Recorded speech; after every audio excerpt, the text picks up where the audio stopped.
The NFL is a weird game because on any given Sunday, any team can come out and beat the other team.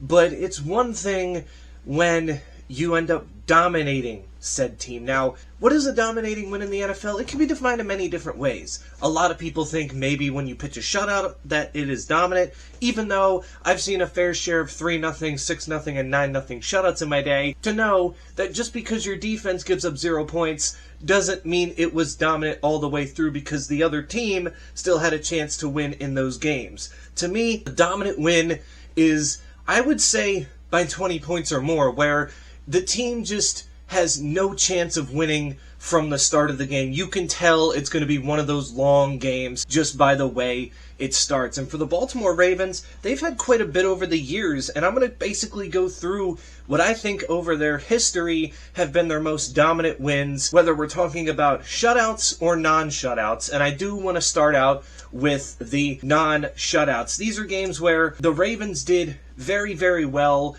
in these games, despite giving up some points, but the games were never close enough. The Ravens dominated from start to finish and got the victory. Their first real dominant win in their history, I would say, is Week 4 of 1997 versus the then Tennessee Oilers, where they won the game 36-10, even though this is the most tied for the most points allowed by the Ravens we're going to see today in a game that's a non-shutout. This game wasn't really close. The Titans turned it over 5 times, and the Ravens did their thing. And keep in mind, this was before the Ravens defense was really dominant, but in 1997, the Ravens did get off to a fast 3-1 start before kind of crumbling, so the Ravens were just hot at this point. But then, in Week 9 of 1999 and Week 13 of 2000, when they were at Cleveland and then versus the Browns, the Ravens just shellacked Cleveland 41-9 in Week 9 of 99, where they allowed just 170 yards. But then in that 2000 game in Week 13, after Cleveland went right down the field on the opening drive and scored a TD to make it 7-0, the Ravens scored the game's last 44 points. And keep in mind, this is a 2000 Ravens team that had Trent Dilfer at quarterback.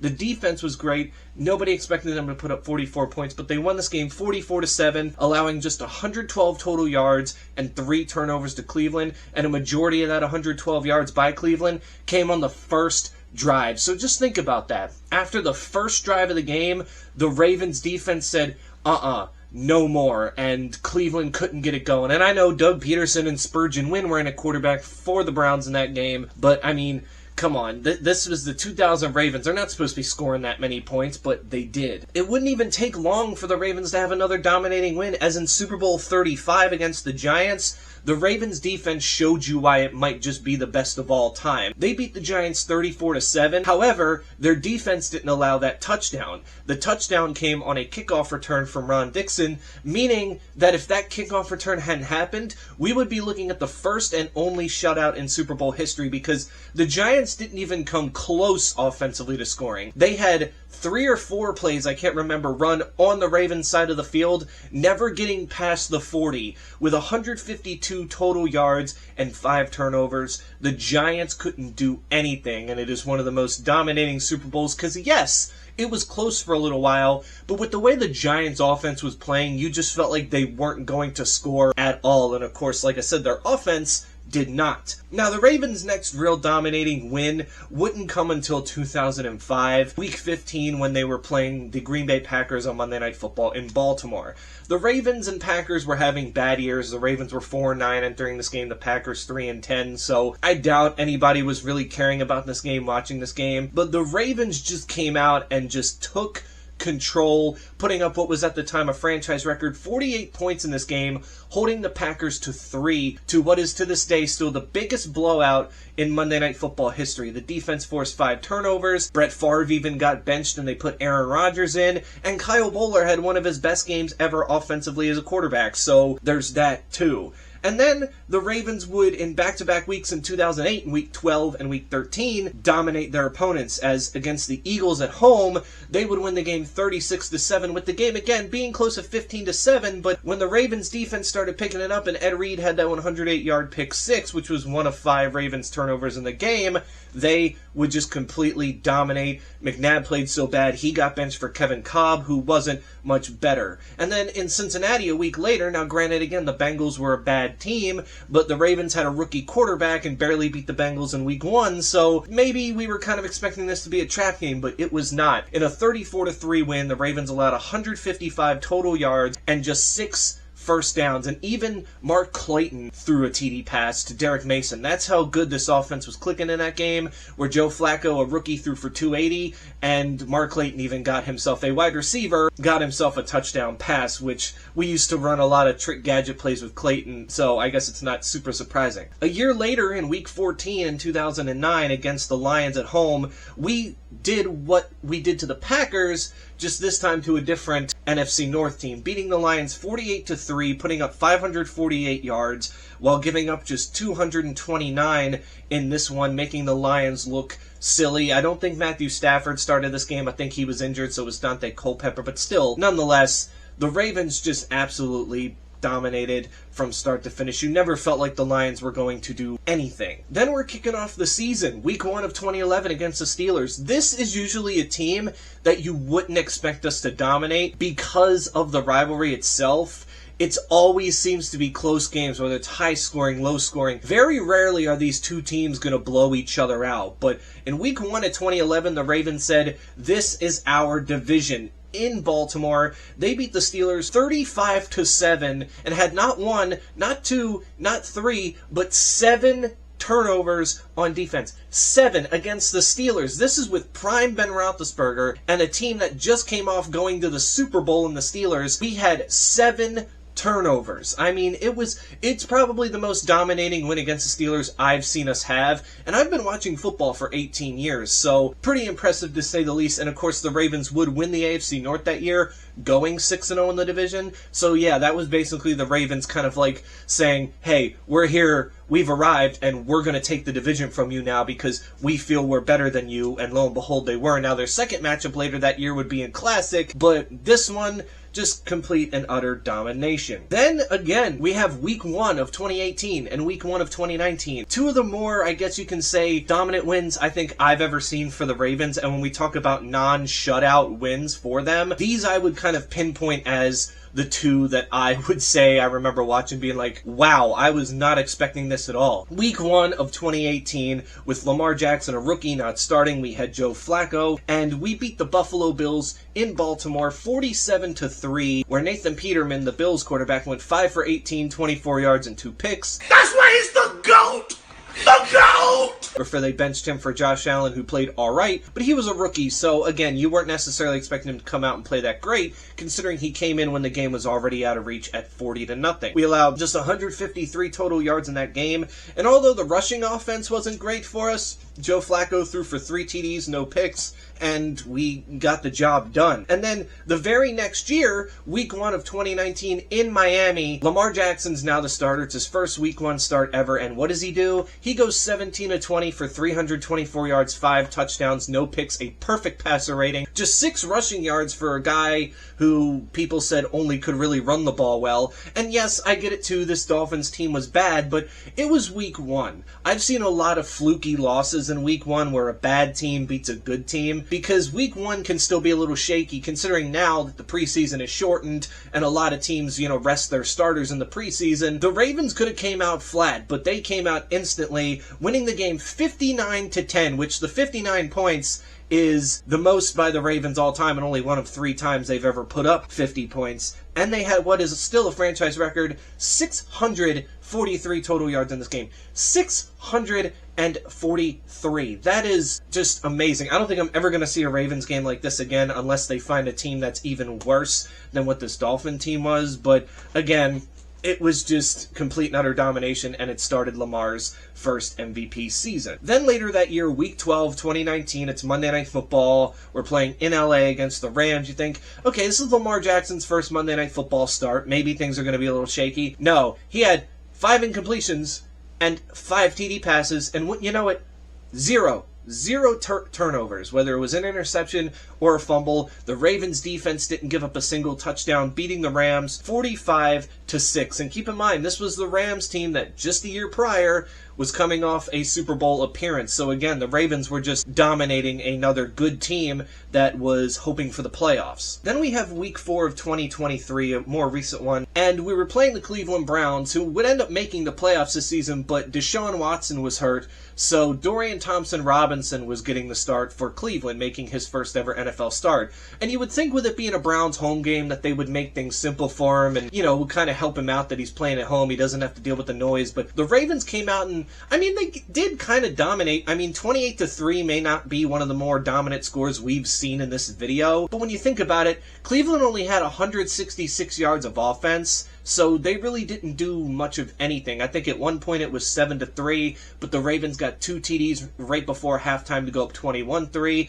And even though they only put up 7 points in the second half, since Cleveland's offense couldn't move the ball and the Ravens won by 25 points, you look and go, yeah, they took advantage of Cleveland having a rookie QB making his first start, and they dominated from start to finish. Week 9 of 2023 as well, later that year, just a few weeks later, playing the Seahawks at home. The Seahawks were a good team at that point in time. I think the Ravens were 6-2 and the Seahawks were 5-3. They were very close in record. And the Ravens, well, again, 37-3 they won this game. Seahawks had just 151 yards and 6 first downs total this whole game, and I think the Ravens too had over 300 rushing yards. This was the game where OBJ got his first Ravens touchdown finally, and it didn't even come from Lamar Jackson. It came from Tyler Huntley, who was in the game because, well, the Ravens were up 30-3 late in the game and didn't want Lamar to get hurt, so they took him out, put the backups in, and, that's just how it was. And before you ask, yes, I know also that year the Ravens had a pretty convincing win against the Lions, 38-6, but the thing was, when you look at the total yardage in that game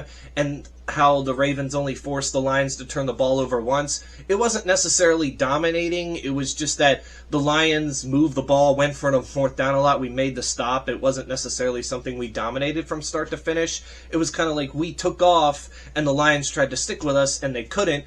And in week 17, on New Year's Eve, we beat the Miami Dolphins at home 56-19 to clinch the AFC's number 1 seed and the AFC North. Another game where Lamar Jackson had a perfect passer rating. But again, that one, we didn't really start dominating that one until like the 4th quarter. It was 35-19, which is still very doable, but the Dolphins, which a team that doesn't play well in cold weather, just kind of started to falter a little bit. So I didn't necessarily include them on here, but I wanted to mention them because they are pretty solid wins when you think about it. Winning 56-19, considering the 56 points is the second most the Ravens have ever put up in a game, that's pretty impressive in itself. But the reason I made this video is because, as I'm making this video, the Ravens' most recent game, which was Week 17, Christmas Day, in Houston, the Ravens beat the Texans 31-2. And I said it myself, that might be the most dominant win I've seen the Ravens have, ever. And like I said, I've seen them, have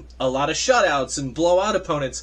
But there was just something about this one where you never felt worried about it, at least to a certain point, because the Ravens got out to an early 10-0 lead. The Texans then got that safety. It's 10-2, and then they're moving down the field again. But the Ravens defense makes a big 4th and goal stop, and they go 99 yards down the field, score TD, and it just got out of hand from there, winning the game 31-2. Keep in mind, the last team that had finished a game with exactly 2 points were the Jacksonville Jaguars 11 years ago. So it had been a while since a team had just gotten a safety, and that was it. And just watching this game throughout, even when they made it 10-2, when we made that goal line stop, there really was no worry that the Texans were going to do anything because they had been struggling offensively as it was. And when you look at it now, that's 3 games we played C.J. Stroud and the Texans, and 3 games where they failed to score an offensive touchdown. It's almost like C.J. Stroud against us. His first 2 games against us weren't too bad, but it just feels like when they play us, they just forget how to get in the end zone, and they couldn't stop Derrick Henry outside of a couple plays. Lamar Jackson went off. They let Mark Andrews get a 67-yard catch on him. The defense was just all over the place. They couldn't protect C.J. Stroud. I think in this game, we allowed 211 yards and just 10 first downs, and of course the defense, 0 points. I would have had to put this in the shutout category that we're going to get to next, but because of that safety, it won't count as a shutout, but technically those 2 points didn't go to the defense, so it might just be one. But those were the most dominant Raven wins that weren't shutouts. I do, however, have 4 shutouts by the Ravens that I would consider dominant. Again, just because you shut out an opponent doesn't necessarily mean you beat the hell out of them, because when you have a low-scoring shutout like 3-0, 6-0, 7-0, 9-0, even 10-0, or 13-0, it's not that impressive. But these were the shutouts the Ravens had that I feel like, yes, you can call them dominant because that's what they were. Let's go back to the 2000 season. The Ravens set what is still an NFL record, 4 shutouts in a season in the Super Bowl era.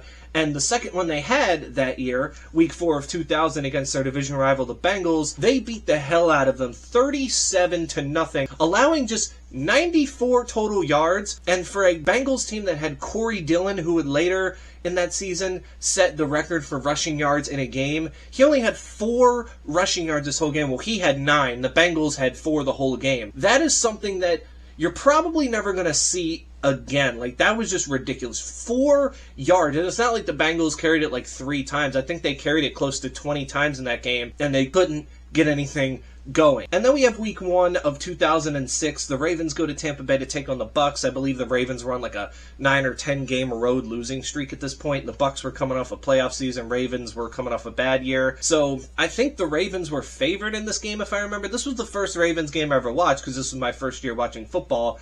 And of course it was a good one because the Ravens took it to the Bucks, beating them 27-0, where they allowed just 142 yards, forced 3 turnovers, and only allowed the Buccaneers to get 8 first downs. Obviously the Bucks wouldn't have a good year this year. Ravens would go 13-3, as that wasn't their only shutout of 2006. As fast forward 11 weeks later, week 12, 2006, in Baltimore to take on their division rival, the Pittsburgh Steelers. And there haven't really been a lot of shutouts in Ravens-Steelers rivalry history. I think it's been, we've shut them out twice, they've shut us out once, and that's been about it, and those were all years ago. And this is one of those shutouts. This was a year where the Steelers were coming off a Super Bowl win, but kind of feeling a bit of a hangover. Obviously, Ben Roethlisberger dealing with the, hangover from the Super Bowl and everything from the motorcycle crash. Ravens would go on to win this game 27-0 as well, allowing just 172 total yards and 3 Steeler turnovers. I also believe this is the game where Bart Scott, hit the hell out of Ben Roethlisberger, just, wrecked him. So, yeah, needless to say, this was probably the last time I remember watching a Ravens-Steelers game where I was like, wow, this team dominated, or at least when the Ravens beat the Steelers, and I'm like, wow, they really dominated. The Steelers weren't a threat at all. And the last shutout I want to talk about is Week 8 of 2017. The Ravens are playing Thursday Night Football. They're playing the Dolphins. And the Ravens, at this point in time, they had been beating the Dolphins, especially in Baltimore. They had beaten them 38-6 the previous year. But this one was just different and a little personal because it wasn't necessarily fully dominating, but it kind of was, because Joe Flacco was balling out in this game before he slid on a run and he got hit illegally by Kiko Alonso. And of course, Ryan Jensen, John Harbaugh came to his defense. Flacco rolling and running, and he's going to have to... Oh, not the ball comes out. Helmet's off. Flags are down. It was Kiko Alonso who delivered the blow. Flacco's on his feet. And Harbaugh's yelling at Alonso right now. He's in Alonso's face. But with the Ravens up 13-0, Joe Flacco would not return to this game as he would be under concussion protocol, meaning that Ryan Mallett would be running the offense from here on out. And, hey, he did his job. You look at his numbers, they're not going to, pop off the sheet or anything, but he did his job, kept the ball out of harm's way. Ravens ran the ball well, and it does help too when your defense has 2 pick sixes. That also helps when your defense is scoring as well. But when Joe Flacco left and it was 13-0, did I think the final score was going to be 40-0? No, I did not.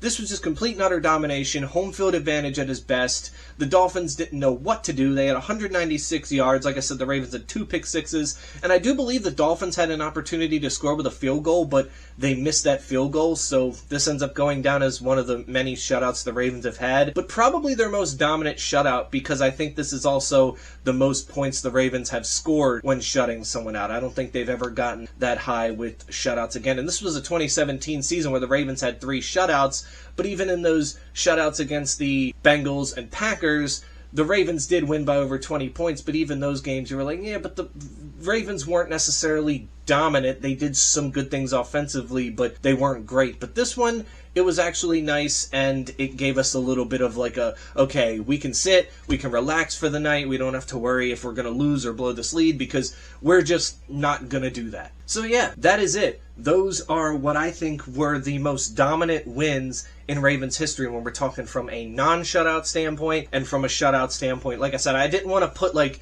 every blowout, every shutout on here, because I looked at like total yard discrepancy, the turnovers, or like from the beginning, was it like you knew what the outcome was going to be, like we were just going to blow this team away? Because if it was like one of those games where it was like at first pulling away, that's kind of the ones where I wanted to kind of avoid. But these games just from start to finish, the Ravens absolutely dominated, and they were not going to let their opponents get back in it. But you can tell me in the comments below, what's another game that the Ravens had that you think they dominated in that I didn't mention? Or maybe what's one that I did mention, like maybe that Lions game in 2023, or the same year, the Dolphins game that I didn't mention. Maybe you think those are dominant and whatnot, which I get it, I understand. But again, there was kind of things I looked at to where I'm like, but how dominant was it? Was there ever any like doubt that the Ravens were going to win?